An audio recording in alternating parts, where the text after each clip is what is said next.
क्या हजारों किलोमीटर दूर हो रही जंग भारत के किचन तक पहुंच गई है? आज भारत में एलपीजी सिलेंडर की कीमत अचानक बढ़ गई है और इसका कारण सिर्फ महंगाई नहीं बल्कि मिडिल ईस्ट में चल रही जंग है। ईरान के आसपास बढ़ते तनाव ने तेल और गैस की सप्लाई को हिला दिया है और इसका सीधा असर भारत पर पड़ रहा है।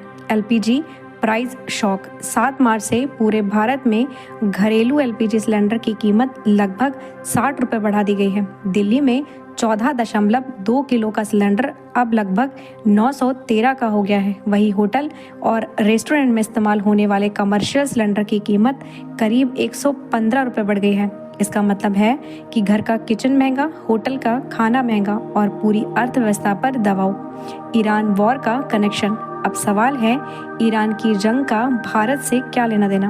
असल में भारत अपनी ज़रूरत का बहुत बड़ा हिस्सा मिडिल ईस्ट से खरीदता है। भारत दुनिया का दूसरा सबसे बड़ा एलपीजी इंपोर्टर है और 60 से 90% एलपीजी मिडिल ईस्ट से आती है। समस्या यहाँ है, मिडिल ईस्ट का सबसे महत्वपूर्ण तेल रास्ता है स्ट्रेट ऑफ हॉर्मुज। अगर यहाँ तनाव या रुकावट होती है तो दुनिया की एनर्जी सप्लाई हिल जाती है और अभी यही हो रहा है। भारत क्यों ज़्यादा प्रभावित है? भारत की एक बड़ी कमजोरी है एनर्जी इंपोर्टर्स पर भारी निर्भरता। भारत लगभग 85% क्रूड ऑयल बाहर से खरीदता है और एलपीजी का बड़ा हिस्सा भी आयात करता है।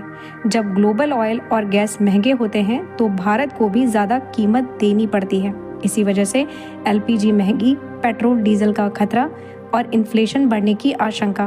कुछ रिपोर्टर्स के मुताबिक सरकार ने रिफाइनरीज को कहा है कि घरेलू एलपीजी प्रोडक्शन बढ़ाओ ताकि शॉर्टेज ना हो। साथ ही भारत अब यूएस, नॉर्वे और कनाडा से भी एलपीजी खरीदने की कोशिश कर रहा है ताकि गल्फ पर निर्भरता कम हो सके।